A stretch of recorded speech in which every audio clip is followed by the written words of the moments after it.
మియాపూర్లోని ప్రభుత్వ భూమిలో అక్రమంగా గుడిసెలు వేసి కబ్జాలకు పాల్పడుతున్న వారిని ఎట్టి పరిస్థితుల్లో ఉపేక్షించేది లేదని హెచ్ఎండీ అధికారి వేదారెడ్డి హెచ్చరించారు. గత కొద్ది రోజులుగా మియాపూర్ సర్వే నంబర్ 100-101లో కొందరు మాఫియా కలిసి సామాన్య జనాలను కొంతమంది దుండగులు ఉసుకొల్పుతున్నారు. హెచ్ఎండీఏ పరిధిలో సుమారు 504 ఎకరాల స్థలం ఉందని, అందులో ఎటువంటి నిర్మాణాలు చేపట్టడానికి అనుమతి లేదని హెచ్ఎండీఏ ఎస్టేట్ ఆఫీసర్ వేదారెడ్డి తెలిపారు. కొందరి ప్రలోభాల వల్ల రాష్ట్ర వ్యాప్తంగా సామాన్య జనాలు వచ్చి గుడిసెలు వేస్తే వెంటనే కేసులు నమోదు చేస్తామని, పీటీ యాక్ట్ పెడతామని పోలీసులు హెచ్చరించారు. ఈ ప్రభుత్వ భూమి సుప్రీంకోర్టు పరిధిలో ఉందని, ఎటువంటి నిర్మాణం చేయడానికి వీల్లేదని హెచ్ఎండీ అధికారులు తెలిపారు.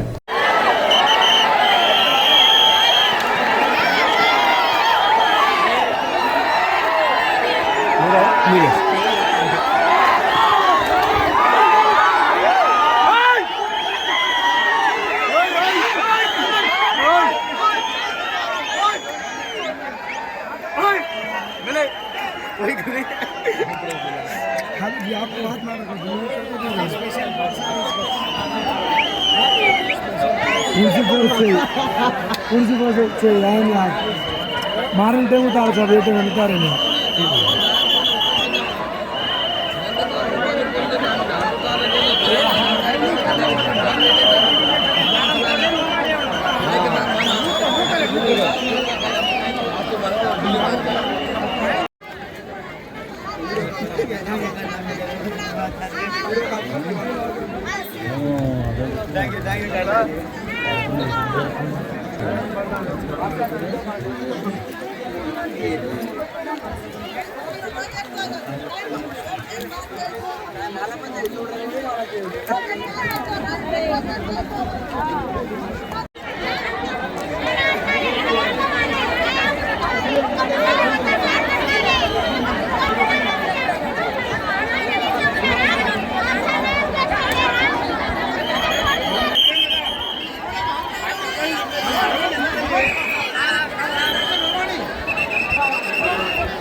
ప్రయత్నం చేస్తున్నా.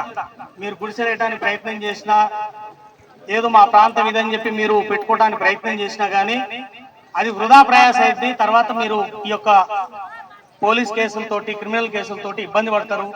కోర్టు కంటెంప్ట్ అవుతుంది. ఇందులో ఇరుక్కున్నటువంటి వాళ్ళు, పిల్లలు ఎవరైనా చదువుకునే వాళ్ళు ఉంటే వాళ్ళు ఫర్దర్గా ఏదైనా ప్రభుత్వ ఉద్యోగానికి కానీ వాటిలో ఇబ్బంది పడతారు. కాబట్టి దయచేసి మా యొక్క విజ్ఞప్తి, ఎందుకంటే ఇది హెచ్ఎండిఏకి రక్షించడం కోసం ఇచ్చారు. మేమే దీంట్లో ఎటువంటి ఏం చేయలేకపోతున్నాం. మీరు అర్థం చేసుకోండి, దీంట్లో ఎటువంటి ఇళ్ల స్థలాలు కానీ ఇండ్లు కట్టడానికి కానీ పర్మిషన్లు ఉండవు. గత 21 సంవత్సరాలు సుప్రీంకోర్టులో ఉంది. సుప్రీంకోర్టులో వివాదం తేలిన తర్వాత అది ప్రైవేట్ భూమా ప్రభుత్వ భూమా అని తేలుతుంది. కానీ అప్పటి వరకు ఎవరు కూడా ఏం చేయలేరు. దయచేసి మీరు మీ యొక్క కుటుంబాలను వదిలేసి, మరి ఆ పిల్లలను వదిలేసి, ఇంటి దగ్గర గొడ్డు గోదను వదిలేసి, పొలాలు వదిలేసి కొంతమంది వివిధ ప్రాంతాల నుంచి వచ్చారు రాష్ట్రంలో. ప్రభుత్వ నిబంధనలు మీకు తెలుసు.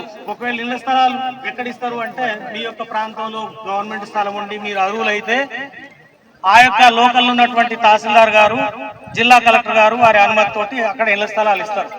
మీరు ఎక్కడో ఈవెన్ కర్ణాటక రాష్ట్రం నుంచి కూడా వచ్చి ఇక్కడ ఏదో ఇళ్ల స్థలాలు ఇస్తున్నారంటే వచ్చి ఈ యొక్క గుడిసెలు వేసే కార్యక్రమం చేస్తున్నారు. దయచేసి అధికార యంత్రాంగం తరఫున మీకు అందరికి కూడా విజ్ఞప్తి, మీరు ఇటువంటి కార్యక్రమాన్ని మరి బంద్ చేసుకొని అధికారులకు సహకరించండి. ఎటువంటి ఇబ్బంది మీరు పడొద్దు, మమ్మల్ని ఇబ్బందులు పడియొద్దని చెప్పి కోరుకుంటున్నాం. ఎందుకంటే ఇది సుప్రీంకోర్టు యొక్క ఆదేశాలకు విరుద్ధంగా మీరు ఆక్రమించుకుంటే అది కంటెంప్ట్ అవుతుంది, తర్వాత మరి బెయిల్ కూడా రాదు, కాబట్టి ఇబ్బంది పడతారని చెప్పి మీ అందరికి కూడా విజ్ఞప్తి చేసుకుంటున్నా. Thank you.